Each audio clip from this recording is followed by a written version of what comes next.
Water parks are meant to be places of joy, laughter, and a fun way to beat the summer heat. We go there to create happy memories with family and friends.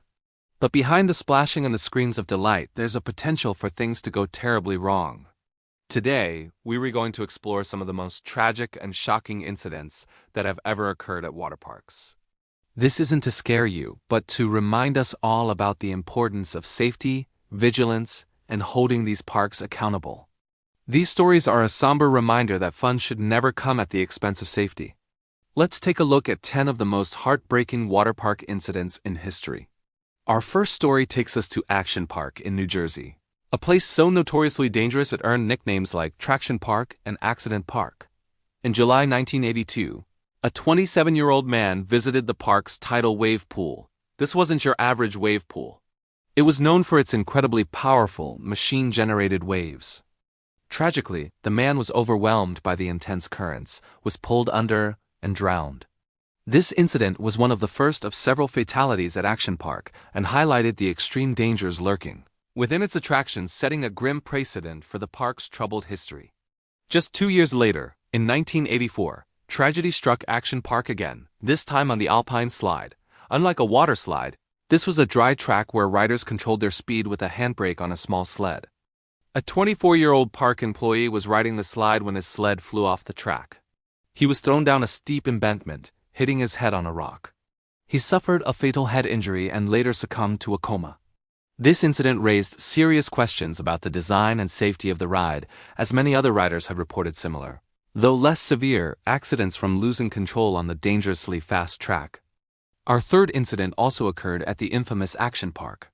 This time in 1987. A young man, only 18 years old, was visiting the park and decided to brave the tidal wave pool, the same attraction where a fatality had occurred 5 years earlier.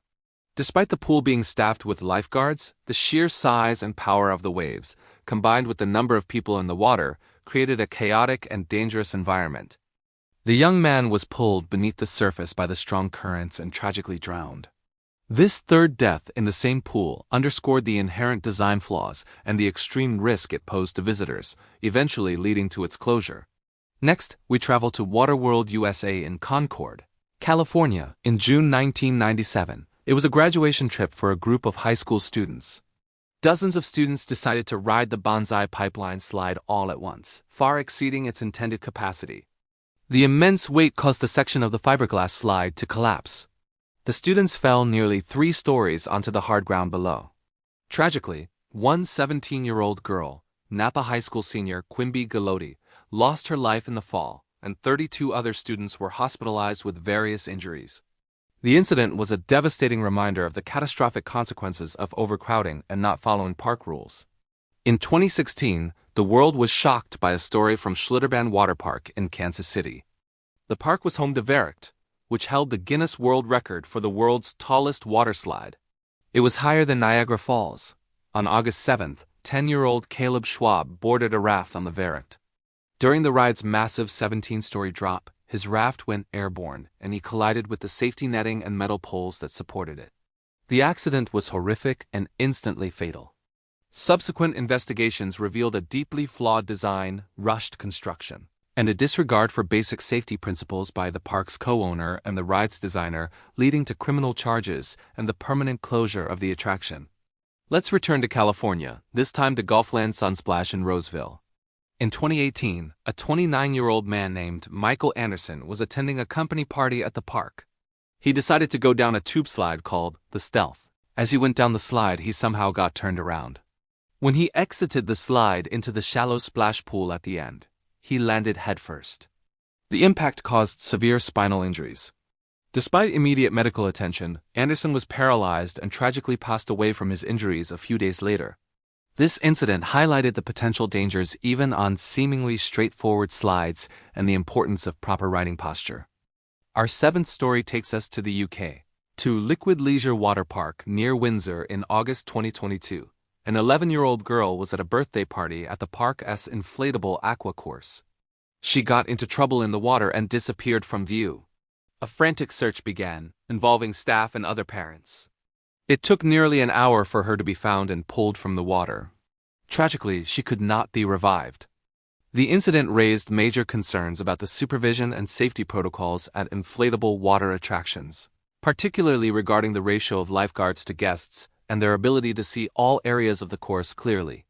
Back in the United States in 2019, a tragic event unfolded at the Land of Make-Believe water park in Hope, New Jersey. A 21-year-old man jumped from a 20-foot attraction designed to simulate cliff diving known as Pirate's Peak. After his jump, he surfaced briefly but then went back under the water and did not reappear. Lifeguards and emergency responders were called, and a search was initiated. Divers later recovered his body from the 14-foot deep pool. The incident was a somber reminder of the risks associated with deep water attractions, and the critical need for constant and effective lifeguard surveillance. In July 1991, at the now-closed Wet 'n Wild water park in Orlando, Florida, a 34-year-old man decided to ride the Black Hole, an enclosed tube slide that plunged riders into total darkness. At some point during the ride, he either stood up or was thrown from his tube. In the darkness, another rider came down the slide and collided with him. The man suffered a broken neck and was paralyzed. He remained on life support for a period but sadly passed away from his injuries. This tragic event shed light on the unique dangers of enclosed dark slides, where disorientation can lead to devastating accidents.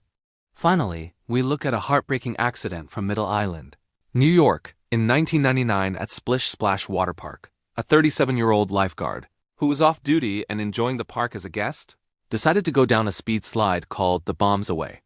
The slide ends by launching riders into a deep pool of water. For reasons that remain unclear, after entering the water, he did not resurface. Other guests noticed he was in distress at the bottom of the pool and alerted staff. He was pulled from the water, but efforts to revive him were unsuccessful. The irony of a lifeguard drowning at a water park was a stark and tragic lesson that no one is immune to these dangers. These stories are deeply saddening, and our hearts go out to the families and friends of every victim.